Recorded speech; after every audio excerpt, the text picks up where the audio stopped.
Break के बाद कार्यक्रम में एक बार फिर से आपका स्वागत है। ब्रेक से पहले हम चर्चा कर रहे थे, पीछे से एक बात आई थी और उस विषय पर मैंने कहा था कि क्या राजनीति मुद्दों को दबाने या उठाने का खेल बन गई। अर्चना जी, आपके साथ शुरू करूंगा ये बात, क्योंकि मैं आता हूं आपके पास भी आता हूं।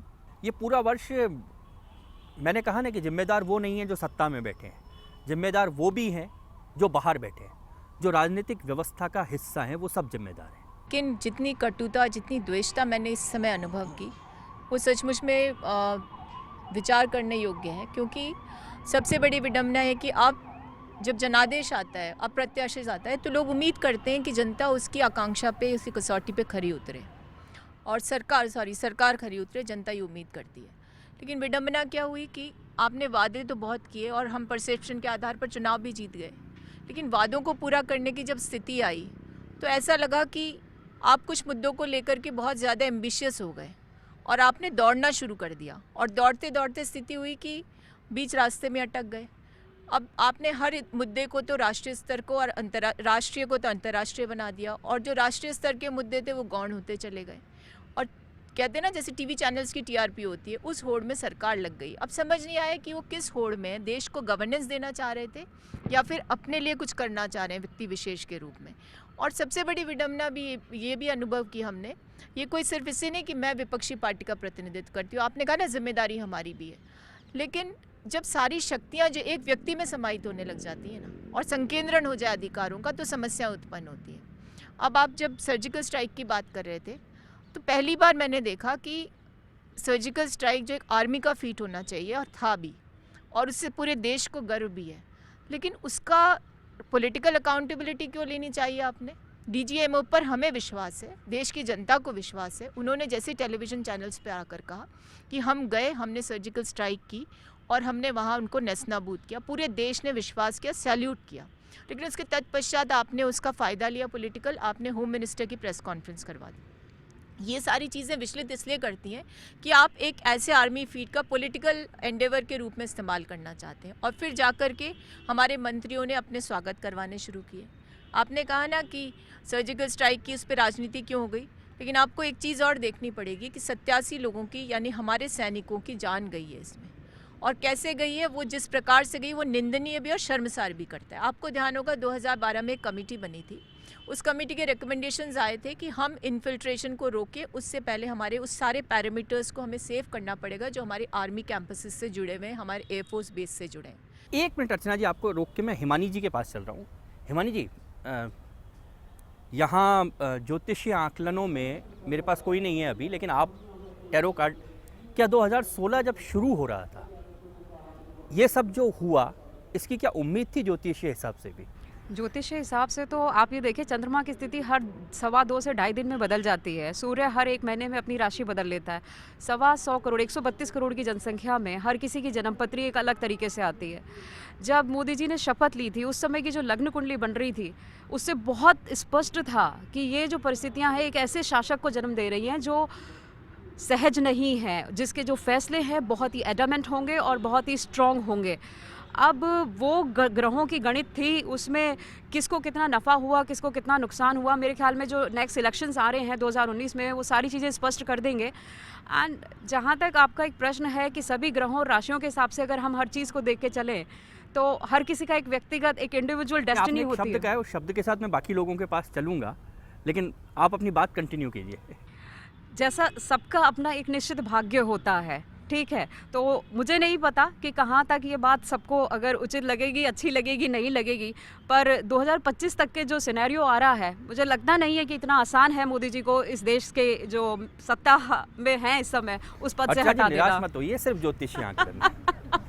लेकिन आपने जो कहा ना, आपने कहा कि जब वो शपथ ले रहे थे तब लग रहा था देश में कि एक ऐसा, वो शब्द एक बार दोबारा। वो एक ऐसे शासक की भूमिका में आए हैं जो बहुत ही दृढ़ निश्चयी और बहुत ही, अब वो वर्ड मेरे से मत बुलवाइए जो टेक्निकली जिसको हम कह सकते हैं कि बहुत ही एडमेंट किंग और एक एडमेंट शासक के रूप में हम उन्हें देख रहे हैं।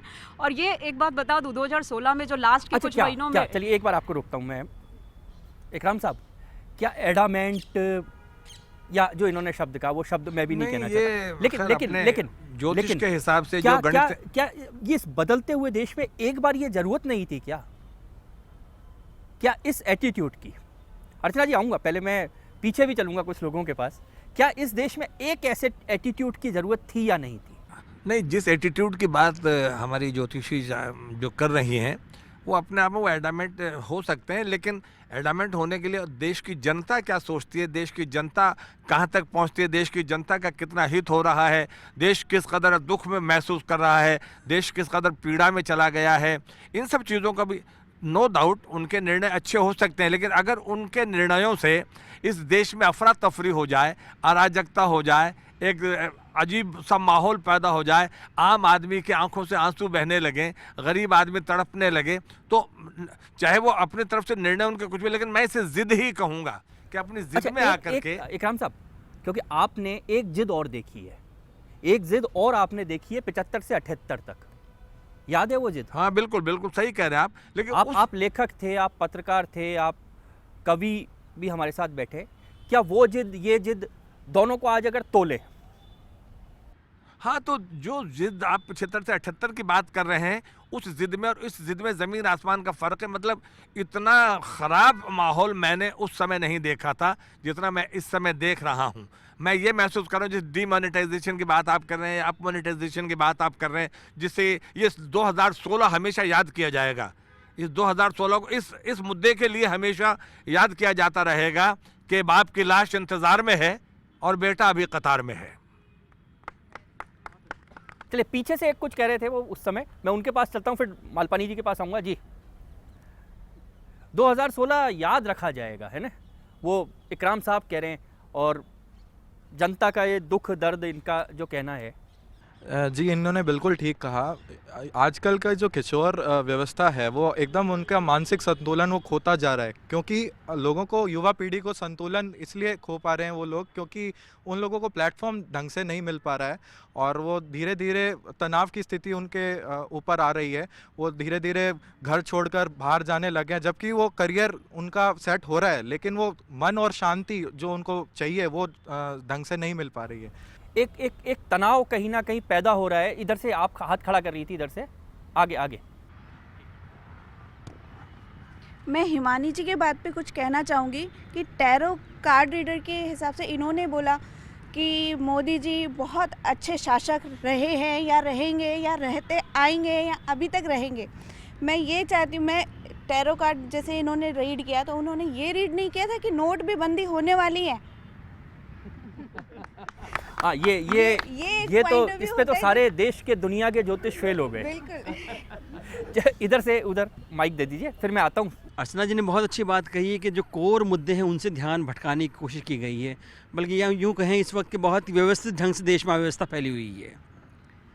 मुझे 4 पंक्तियाँ याद आ रही हैं इकराम साहब कि देखूँ जो मेरा शहर दहशत सी लगे है, देखूँ जो मेरा शहर दहशत से लगे है, हर चेहरे पर लिखी वहशत सी लगे है, दिन में तो चमकता है बस सन्नाटे का सूरज और रातों को अंधेरों की सियासत सी लगे है।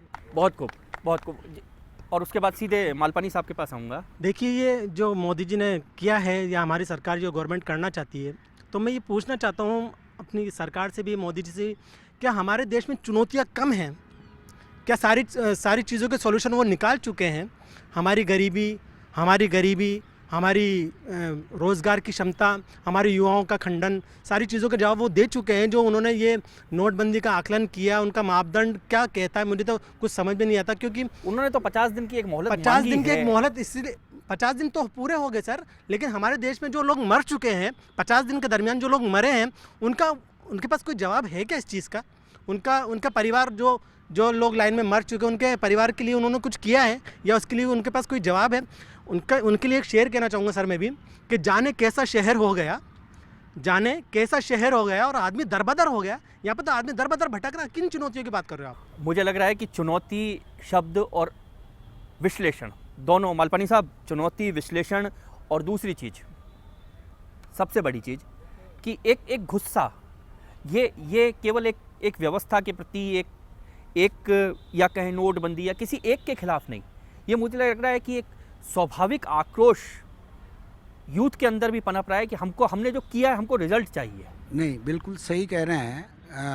नरेंद्र मोदी जी ने जो स्टेप लिया है विमुद्रीकरण का, इसके पीछे जो ख्याल था उनका, ये था कि भ्रष्टाचार दूर करना और काले धन को हटाना। और उनका ये सोच रहा है कि इससे उन्होंने जो ये सोचा उनके हिसाब से ये सही सोचा होगा, पर एप्लीकेशन में कुछ फ़र्क आया इसमें। मैं ये सबसे पूछना चाहता हूँ, क्या हम भ्रष्टाचार नहीं हटाना चाहते? क्या हम काला धन हटाना नहीं चाहते?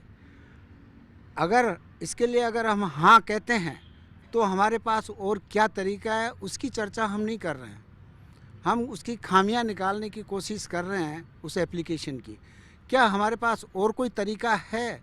इस सभा में बैठे हुए लोग कोई बता सकते हैं कि भ्रष्टाचार चलिए, और क्या काला क्या धन हटाने और के कोई लिए? तरीका हमारे पास है, इस पर चर्चा करेंगे। फिलहाल एक ब्रेक लेंगे और ब्रेक के तुरंत बाद लौटते हैं और इस कार्यक्रम में चर्चा जारी रखते हैं।